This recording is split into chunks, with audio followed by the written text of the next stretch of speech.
সবাই কেমন আছো বন্ধুরা? আশা করি সবাই ভালো আছো, সুস্থ আছো। আমিও ভালো আছি। তো আগের দিন তোমাদের সাথে শেয়ার করেছিলাম পুরীর গজা বানানো। তো আজকে আমি ভাবছি রসের গজা বানাবো, যেহেতু সন্ধ্যাবেলা আমার একটা টিফিন বাড়িতে লাগে। তো আমি বাড়িতেই কিন্তু সব ধরনের টিফিনগুলো তৈরি করি। তো আজকে সেটাই তোমাদের সাথে শেয়ার করব, দুর্দান্ত স্বাদের সেই রসের গজাটা কি করে বানানো যায়। তো চলো গজাটাকে বানানো যাক।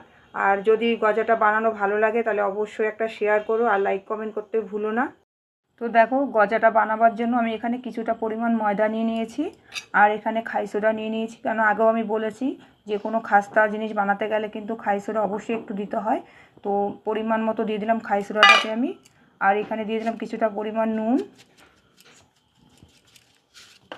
দিয়ে ভালো করে একটু মিক্সড করে নেব। এবার দিয়ে দেবো কিছুটা পরিমাণ সাদা তেল, দিয়ে এটাকে আমি ভালো করে একটু ময়াম দিয়ে নেবো কিছুক্ষণ।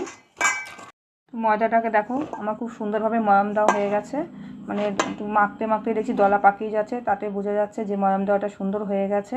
এবার আমি অল্প অল্প করে জল দিয়ে দেব, আর ময়দাটাকে ভালো করে একটু মেখে নেব।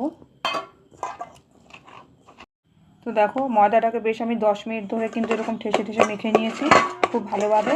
তো এবার আমি 20 মিনিট মতো ময়দাটাকে ঢাকা দিয়ে রেখে দেবো একটা বাটি দিয়ে, যাতে কোনো হাওয়া না পাস করতে পারে। ওইদিকে ময়দাটা ঢাকা দিয়ে রেখেছি 20 মিনিট, আর এদিকে আমি একটা গ্যাসের উনুন ধরিয়ে দিয়ে তার মধ্যে একটা কড়াই চাপিয়ে দিলাম। তার মধ্যে 1 কাপ পরিমাণ আমি জল দিয়েছি। জলটা ফুটে গেলে আমি হাফ বাটি মতন চিনি দিয়ে দেবো, কারণ আমার পরিমাণ মতন আমি এখানে চিনি নিয়ে নিয়েছি। তোমরা তোমাদের গজার পরিমাণ মতন কিন্তু চিনিটা দিয়ে রসটা তৈরি করে নেবে। তো 20 মিনিট পর আমি রান্নাঘরে চলে এসেছি। এবার দেখে নেবো ময়দাটাকে। দেখো ময়দাটা কিছু কি সুন্দর তেল ছাড়ছে। এবার ভালো করে আরেকটু আমি কষে নেব। ময়দাটা আবার বেশ কিছুক্ষণ মেখে নেওয়ার পরে দেখো আমি একটু লম্বা শেপ করে নিয়েছি ময়দাটাকে।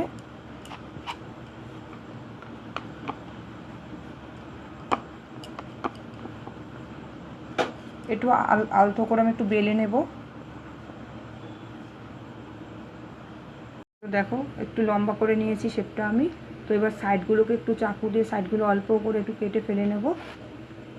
ফেলবো না, ওটাকে দিয়ে আবার পরে বানাবো।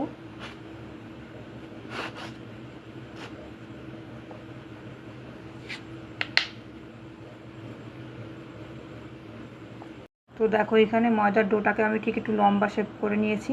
এবার ঠিক মাঝ বরাবর আমি কেটে নেব।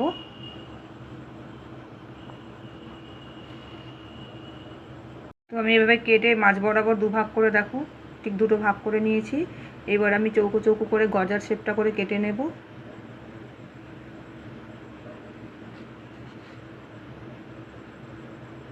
তো দেখো আমি সব কটা গজার পিস করে নিয়েছি, কেটে নিয়েছি সুন্দর করে।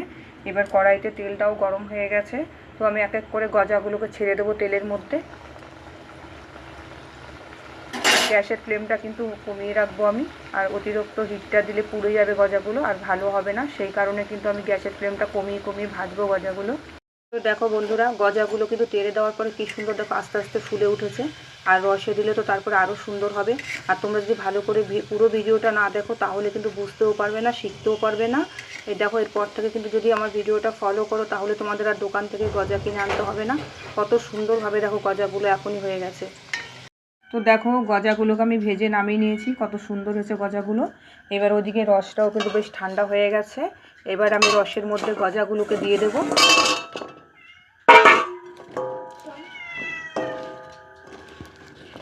গজাগুলো রসের মধ্যে দিয়ে কিন্তু বেশ কিছুক্ষণ রাখতে হবে, কেননা রসের ভেতরে গজাটা যাওয়ার ব্যাপার আছে একটা।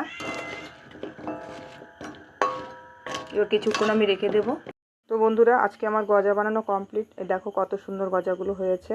তোমরা ওইভাবে বাড়িতে বানিয়ে খাবে, আশা করি দোকান থেকে কিনে আনতে হবে না। আর যদি ভালো লাগে গজা বানানোটা তাহলে অবশ্যই একটা লাইক কমেন্ট শেয়ার করতে ভুলো না। আর আজকে এখানেই শেষ করলাম। সবাই ভালো থেকো, সুস্থ থেকো।